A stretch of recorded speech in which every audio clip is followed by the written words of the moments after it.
അയ്യപ്പേട്ടാ, ആരോഗ്യമന്ത്രി വീണ ജോർജ് പെട്ടുകൊണ്ടേയിരിക്കുകയാണ്. ഒന്ന് തല നിവർത്താനായിട്ട് യാതൊരു സാധ്യതയുമില്ല. ഇപ്പോഴിതാ തൃപ്പൂണിത്തുറ താലൂക്ക് ആശുപത്രിയിൽ നിന്ന് കൊടുത്തു വിട്ടിട്ടുള്ള മൃതദേഹം തന്നെ മാറിപ്പോയി. ഒടുവിൽ വീട്ടിലെത്തി നോക്കുമ്പോൾ അവരുടേതായിട്ടുള്ള ആളുകളുടെ മൃതദേഹമല്ല എത്തിയിരിക്കുന്നത്, വീണ്ടും തിരിച്ച് കൊണ്ടുവന്ന് മാറി കൊണ്ടുപോകുന്ന ഒരു അവസ്ഥ വന്നിട്ടുണ്ട്. എന്താണ് മന്ത്രി വീണ ജോർജിന് സത്യത്തിൽ അവർക്ക് ഈ മന്ത്രിസഭ തുടങ്ങിയതിന് ശേഷം കണ്ടകശനിയാണോ? തീർച്ചയായിട്ടും ഇതിനകത്ത് നമ്മളൊരു പഴഞ്ചൊല്ല് പറയും, ഇടിവെട്ടിവനെ പാമ്പ് കടിച്ചെന്ന് പറയും. സത്യം. ഇടിവെട്ടിവനെ പാമ്പ് കടിച്ചു എന്നൊരു അവസ്ഥ തന്നെയാണ് വീണ ജോർജിനെ സംബന്ധിച്ച് ഉണ്ടായിട്ടുള്ളത്.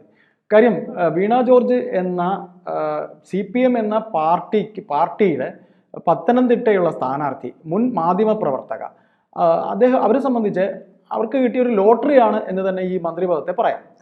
അതിന്റെ പിന്നിൽ മറ്റൊരു സംഗതി എന്ന് വെച്ചത്, മുഖ്യമന്ത്രി പിണറായി വിജയനെ അല്ലെങ്കിൽ CPMന്റെ ഒരു അഭിനവ CPMനെ സംബന്ധിച്ച് ജാതി രാഷ്ട്രീയവും കൂടെ CPM ഇപ്പോൾ കളിക്കുന്ന ഒരു അവസ്ഥയാണ്. പണ്ട് കോൺഗ്രസ് ആയിരുന്നു ഇത്തരത്തിൽ ഒരു സ്ഥാനാർത്ഥിയെ നിർത്തുമ്പോൾ ജാതിയും, അതായത് K കരുണാകരൻ എന്ന നേതാവ്, അദ്ദേഹം മുൻകാലങ്ങളിൽ K കരുണാകരനെയാണ് കോൺഗ്രസിൽ നമുക്ക് അത്തരം കാര്യങ്ങളിൽ നമുക്ക് മനസ്സിലാക്കാൻ പറ്റുന്ന ഒരു വ്യക്തി.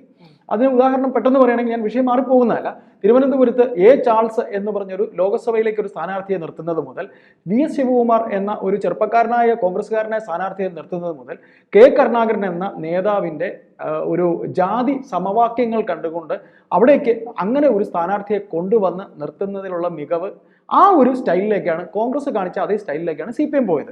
കാര്യം പത്തനംതിട്ട എന്ന് പറയുന്ന സ്ഥലത്ത് മുൻകാലങ്ങളിൽ കോൺഗ്രസ് ആണ് ജയിച്ചുകൊണ്ടിരുന്നത്. ശിവദാസൻ നായരാണ് ഈ വീണ ജോർജ് ജയിക്കുന്നതിന് മുമ്പ് അവിടെ ജയിച്ചിരുന്നത് ശിവദാസൻ നായരാണ്. ശിവദാസൻ നായരെ എന്ന് പറയുന്ന നായർ വോട്ടും പിന്നെ കൈപ്പത്തിയോടുള്ള ക്രിസ്ത്യൻ സഭയുടെ സ്നേഹവും, അങ്ങനെയാണ് പത്തനംതിട്ട വന്നിരുന്നത്. ആ സമയത്താണ് വീണ ജോർജിന്റെ ഭർത്താവിനെ ഒരു സമുദായവുമായി, ഒരു ക്രിസ്ത്യൻ സമുദായവുമായി, ആ സമുദായത്തിന്റെ പേര് നമ്മൾ എടുത്തു പറയുന്നില്ലെന്നേ ഉള്ളൂ, സമുദായത്തിലെ ഒരു അംഗവും നേതാവും എന്ന സ്ഥിതിക്ക് വീണ ജോർജിനെ കൊണ്ട് പ്രതിഷ്ഠിക്കുന്നു. വീണ ജോർജ് തുടക്കം മുതൽ തന്നെ ഈ മന്ത്രി പണിക്ക് യോജിച്ചതല്ല എന്ന് തന്നെ എടുത്തു പറയത്തക്ക രീതിയിലാണ് അവരുടെ എല്ലാ ഇതും പോയത്. നമുക്ക് ഇപ്പൊ ഇങ്ങനെ പറയുമ്പോൾ, ഈ തൃപ്പൂണിത്തുറയിലെ കാര്യം പറയുമ്പോൾ, ഇടിവെട്ടിവനെ പാമ്പ് കടിച്ചു എന്ന് പറഞ്ഞതിന്റെ കാരണം, നേരത്തെ ഇടിവെട്ടിയത് എന്തൊക്കെ കൊണ്ടെന്ന് ചോദിച്ചാൽ, ഒന്ന് കോഴിക്കോട് മെഡിക്കൽ കോളേജിൽ ഉണ്ടായ, അത് നമ്മൾ അറിയാതെ അത് പറയാൻ സീരിയസ് ആയൊരു വിഷയമാണ്. കോഴിക്കോട് മെഡിക്കൽ കോളേജിൽ ഉണ്ടായ വിഷയം എന്ന് പറയുന്ന ഈ കഴിഞ്ഞ ദിവസം ഉണ്ടായ കോഴിക്കോടത്തെ വിഷയത്തിന് മുമ്പൊരു വിഷയം ഉണ്ടായിരുന്നു. ഒരു ശസ്ത്രക്രിയയ്ക്ക് കിടന്ന ഒരു സ്ത്രീയെ അവിടുത്തെ തന്നെ ജീവനക്കാരൻ ഇത്രയും മ്ലേച്ഛമായിട്ട് ആ ഇടപെടൽ, ഈ ട്രേഡ് യൂണിയനുകൾ നടത്തിയ ഇടപെടലിനെ കുറിച്ച് നമുക്കറിയാമല്ലോ.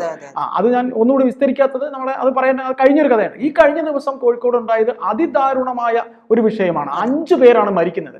അപ്പോൾ ഇതിൽ ഒന്ന് നമുക്ക് വായിച്ചെടുക്കാൻ പറ്റുന്നത്, മുഖ്യമന്ത്രി പിന്നെ ഈ പറയുന്ന വീണ ജോർജിനെ കൈ ഒഴിയുന്ന ഒരു ശരീരഭാഷ കാണുന്നു എന്നാണ് നമുക്ക് പൊതുസമൂഹത്തിന് മനസ്സിലാക്കാൻ കഴിയുന്നത്. കാര്യം, മുഖ്യമന്ത്രി ഈ സംഭവത്തിൽ അതിഭീകരമായ വീഴ്ച ഉണ്ടായി എന്ന് തന്നെയാണ് മുഖ്യമന്ത്രി ഈ സംഭവം നടന്ന ശേഷമുള്ള ഏറ്റവും പെട്ടെന്ന് കൊടുത്ത സ്റ്റേറ്റ്മെന്റിൽ, മുഖ്യമന്ത്രിയുടെ ശരീരഭാഷയിൽ മുഖ്യമന്ത്രി വീണ ജോർജിനെ കൈ ഒഴിയുന്നു എന്ന് തന്നെയാണ്.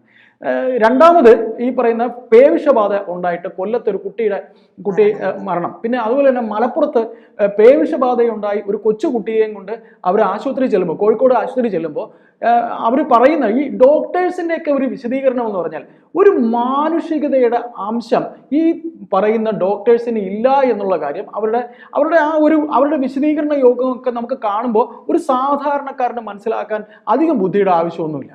മനസ്സിലായില്ലേ? ഈ ഡോക്ടേഴ്സിന്റെ ഒക്കെ വിശദീകരണം അങ്ങനെയാണ്. ഈ ഡോക്ടേഴ്സ് നൽകിയ വിശദീകരണം, ഞങ്ങൾ ചെയ്യേണ്ട, എത്തിക്സിൽ പറയേണ്ട കാര്യങ്ങൾ ഞങ്ങൾ ചെയ്തു, കുട്ടിയെ പറഞ്ഞു വെച്ചു എന്നൊക്കെയാണ് പറയുന്നത്. ശരിക്കും ചെയ്യേണ്ട ഒരു കാര്യവും ഈ ഡോക്ടേഴ്സ് ചെയ്തിരുന്നില്ല. ആ കുട്ടിക്ക് പ്രാഥമികമായി ചെയ്യേണ്ട ഒരു സംഗതിയും അവർ ചെയ്തിട്ടില്ലായിരുന്നു. ആ കുട്ടിയും പറയുന്ന പോലെ മലപ്പുറത്തുണ്ടായ വിഷയവും അത് ഈ പേവിഷബാധയെ തുടർന്നുണ്ടായ വിഷയത്തിൽ മരണപ്പെടുകയാണ് ചെയ്യുന്നത്. കൊല്ലത്താണെങ്കിൽ അത് ഈ പറയുന്ന ICUവിൽ ആ കുട്ടി മരണവുമായി മല്ലിട്ട് കിടക്കുകയാണ്. അപ്പോൾ ഇതൊക്കെ ഈ പറയുന്ന, പിന്നെ ആശുപത്രിയിൽ ശസ്ത്രക്രിയ കഴിഞ്ഞവരുടെ കത്രിക വെച്ച് തുന്നി വിടുക എന്നൊക്കെ പറഞ്ഞാൽ, ഇപ്പൊ മരിച്ച ആളുടെ ശവശരീരം മാറിപ്പോവാ എന്നൊക്കെ പറഞ്ഞാൽ, ഇതൊക്കെ നമുക്ക് സാധാരണക്കാരനെ ആലോചിച്ച് നോക്കുമ്പോൾ ഇതെല്ലാം പ്രാഥമികമായ കാര്യങ്ങളല്ലേ? ഒന്ന് ആലോചിച്ച് നോക്കിയപ്പോൾ രണ്ടുപേരും മരിച്ച ബോഡി എത്തിക്കുക എന്ന് പറയുമ്പോൾ അത് ചെയ്യേണ്ട കാര്യങ്ങളല്ലേ? ഈ മുഖ്യമന്ത്രി പിണറായി വിജയന് രണ്ടാമത് തിരഞ്ഞെടുപ്പ് വരുമ്പോൾ KK ശൈലജയ്ക്കാണ് ഏറ്റവും കൂടുതൽ ഭൂരിപക്ഷം കിട്ടിയത് എന്നുള്ളത് നമ്മൾ ആരും മറക്കില്ല. തീർച്ചയായിട്ടും. പക്ഷേ ശൈലജയെ മാറ്റേണ്ടത് മുഖ്യമന്ത്രിയുടെ ആവശ്യമായിരുന്നു. ശൈലജയെ മാറ്റുമ്പോൾ അവിടെ മറ്റൊരാളെ കൊണ്ടുവന്ന് പ്രതിഷ്ഠിക്കാൻ പറ്റില്ല, അവിടെ ഒരു സ്ത്രീ തന്നെ വേണം എന്നുള്ളതും അദ്ദേഹത്തിന്റെ ഒരു ആവശ്യമാണ്. കാരണങ്ങളുണ്ട്. അതെ, അതായത് അവിടെ ഒരു വനിതാ പ്രാതിനിധ്യം നമ്മൾ എല്ലാവരും തന്നെ കേരളം ഒന്നടങ്കം വിളിച്ചിരുന്നത് ടീച്ചറമ്മ എന്നായിരുന്നല്ലോ കെ ശൈലജയെ. അപ്പോൾ ആ ഒരു രീതിയിലേക്ക്, അതായത് ഒന്നിൽ നിന്ന് മാറി മെല്ലെ മറ്റൊന്നിലേക്ക് കൊണ്ടുവന്ന് സ്ഥാപിക്കാൻ ശ്രമിക്കുക എന്നുള്ള ഒരു ശ്രമം, ആ ഒരു കാര്യം അവിടെ മുഖ്യമന്ത്രി പിണറായി വിജയൻ നടത്തിയിട്ടുണ്ട്.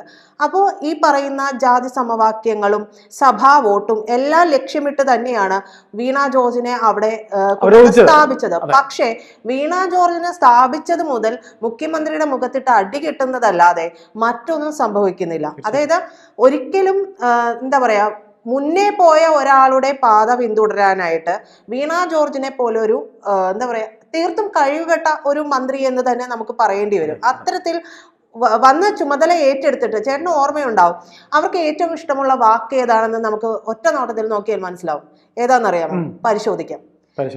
എന്ത് പ്രശ്നങ്ങൾ ഇതുവരെ ഉണ്ടായിട്ടുണ്ടോ, അവർ ചാർജ് എടുത്തതിന് ശേഷം എന്തെല്ലാം പ്രശ്നങ്ങൾ ഉണ്ടായിട്ടുണ്ടോ അതെല്ലാം ചോദിക്കുമ്പോൾ പറയുന്നത് പരിശോധിക്കാം. അത് പരിശോധിക്കുന്നുണ്ട്. അത് എനിക്ക് തോന്നുന്നതേ മാധ്യമപ്രവർത്തകയായിരുന്ന സമയത്ത് ഏറ്റവും കൂടുതൽ അവരെ ഈ ഡിബേറ്റുകളിലാണ് ഇരുന്നിട്ടുള്ളത്. അപ്പൊ ഡിബേറ്റുകളിൽ ചിലപ്പോൾ അത് പരിശോധിക്കുമ്പോൾ നമുക്ക് മനസ്സിലാക്കാൻ കഴിയുന്നത്, അതെ, പരിശോധിക്കുമ്പോൾ മനസ്സിലാക്കാൻ കഴിയുന്നത് അതുകൊണ്ടായിരിക്കും. പക്ഷേ പരിശോധിച്ച് വന്നപ്പോൾ എന്ത് പറ്റിയെന്ന് വെച്ചിട്ടുണ്ടെങ്കിൽ ഏറ്റവും ഒടുവിൽ അവർ നടത്തിയ നാടകം നമുക്കറിയാം, ആശാ വർക്കർമാരുടെ സമരം. ആ സമരത്തിൽ മാധ്യമ പ്രവർത്തകർ ഇവർ പോയ സംഭവം, അതായത് ഡൽഹിക്ക് പോയത് ക്യൂബൻ സംഘത്തെ കാണാനാണ് എന്നുള്ളത് പൊളിച്ചടക്കിയതോടുകൂടി മാധ്യമങ്ങളോട് കടക്ക് പുറത്ത് പറയുന്ന ഒരു അവസ്ഥ വന്നു. അതെ, അനുകരിക്കുന്നതാണ്. പക്ഷേ പിണറായി അനുകരിക്കുമ്പോൾ മാക്സിമം പിണറായിയുടെ ഒരംശമെങ്കിലും നമുക്ക് ഉണ്ടാകണം. അതില്ലാതെ ആ ഒരു തലത്തിലുള്ളവർ തമ്മിലെ ആ ഒരു താരതമ്യം പോലും നടക്കുകയുള്ളൂ എന്നത് വീണ ജോർജ് ഓർക്കേണ്ടതാണ്. അപ്പോൾ വീണ ജോർജ് എന്ന് പറയുന്നത് സത്യത്തിൽ ഈ പാർട്ടിക്കാരോട് പോലും ചോദിച്ചാൽ എന്തിനാപ്പാ ഇങ്ങനെ ഒരു സാധനത്തെ കൊണ്ടുവന്ന് അവിടെ അവരോധിച്ചത് എന്നുള്ള ചോദ്യമാണ് തിരിച്ച് നമ്മളോട് ചോദിക്കുക. അതായത് അവർ എല്ലാവരും പ്രതീക്ഷിച്ചിരുന്നത് ശൈലജയാണ്. ഒരുപക്ഷെ ശൈലജ ആയിരുന്നെങ്കിൽ മെച്ചപ്പെട്ട ഒരു ആരോഗ്യരംഗം കേരളത്തിൽ ഉണ്ടായേനെ എന്ന് വേണമെങ്കിൽ നമുക്ക് പറയാം. അവിടെയും വീഴ്ചകളൊക്കെ സംഭവിച്ചിട്ടുണ്ട്, അതൊന്നും നമ്മൾ മറക്കുന്നില്ല, മറച്ചു വെക്കാനും ശ്രമിക്കുന്നില്ല. പക്ഷേ ഈ പറയുന്ന വീണ ജോർജ് റിയാസുമായിട്ടുള്ള ഒരു ചങ്ങാത്തമുണ്ട് എന്ന് പറയപ്പെടുന്നു, നമുക്ക് കൃത്യമായിട്ട് അറിയില്ല. പക്ഷെ എന്ത് തന്നെ ആയാലും ഈ തരത്തിൽ കേരളത്തിലെ ആരോഗ്യരംഗത്തെ രണ്ടാം പിണറായി സർക്കാരിലൂടെ തകിടം മറിച്ചതിൽ വലിയൊരു പങ്ക് അവർക്കുണ്ട്. അതിൽ നിന്ന് ഒഴിഞ്ഞു മാറാൻ കഴിയില്ല. അവർക്ക് ഒരു ഉത്തരവാദിത്വം ഏറ്റെടുക്കാൻ കഴിയില്ല എന്നുള്ളതിന്റെ മറ്റൊരു സംഭവം എന്താണെന്ന് വെച്ചാൽ, ആശാ വർക്കർമാർ ഇവരുടെ വീട്ടിൽ കാണാൻ പോയപ്പോൾ അവരോട് അവരുടെ മുഖത്തടിച്ച പോലെയാണ് ആ പെരുമാറ്റം ഉണ്ടായത്. ഒരിക്കലും ഒരു മന്ത്രിയായിരിക്കെ, പ്രത്യേകിച്ചും ഇടതുപക്ഷ മന്ത്രിയായിരിക്കെ ചെയ്യാൻ പാടില്ലാത്ത ഒരു കാര്യമായിരുന്നു. അതിൽ നിന്ന് തന്നെ വീണ ജോർജ് എവിടെ നിൽക്കുന്നു എന്നുള്ളത് മനസ്സിലാക്കാവുന്നതേ ഉള്ളൂ. തീർച്ചയായിട്ടും. അതിൽ ഒരു കാര്യം കൂടി ഞാനത് പറയട്ടെ. അതായത് CPM എന്ന് പറയുന്ന പാർട്ടിയെ സംബന്ധിച്ച് കെ ശൈലജ എങ്ങനെയാണ് പാർട്ടിയിൽ അവരെ ഇപ്പം മട്ടന്നൂർ മത്സരിക്കുന്നതിന് മുമ്പ് PK ശ്രീമതിയെ വെട്ടാൻ വേണ്ടിയിട്ടാണ് കെ ശൈലജയെ കൂത്തുപറമ്പിൽ സ്ഥാനാർത്ഥിയാക്കുന്നത്. അപ്പോൾ CPM-നെ സംബന്ധിച്ച് ഒരാളെ വെട്ടാൻ മറ്റൊരാളെ കൊണ്ടുവരിക എന്നുള്ള ഒരു രീതി, ആ രീതിയുടെ ഫലമായിട്ടാണ് വീണ ജോർജിനെ ഇങ്ങനെ സ്ഥാനാർത്ഥിയാക്കിയതും. വീണ ജോർജ് ഇപ്പം സ്ഥാനാർത്ഥിയായി കഴിഞ്ഞ് ഇനി പാർട്ടിക്കുണ്ടാകാൻ പോകുന്ന തലവേദന, പത്തനംതിട്ടയിൽ ഈ പ്രസ്തുത സ്ഥലത്ത് വീണ ജോർജിനെ സ്ഥാനാർത്ഥി ആക്കണ്ട എന്ന് തന്നെ രണ്ട് കൈ രണ്ടും തലയിൽ വെച്ചുകൊണ്ട് ഒരു രക്ഷയുമില്ല, ഇവിടെ നിർത്തരുതേ എന്ന് തന്നെയാണ് പാർട്ടി അറിയിച്ചിരിക്കുന്നത്. പാർട്ടിയിലെ അവിടുത്തെ മേൽഘടകത്തെ അറിയിച്ചിരിക്കുന്നത്. നിർത്തിയാൽ 8 നിലയിൽ ഞങ്ങൾ തന്നെ പൊട്ടിക്കും എന്നൊരു അറിയിപ്പ് കൂടെ കൊടുത്തിട്ടുണ്ട്.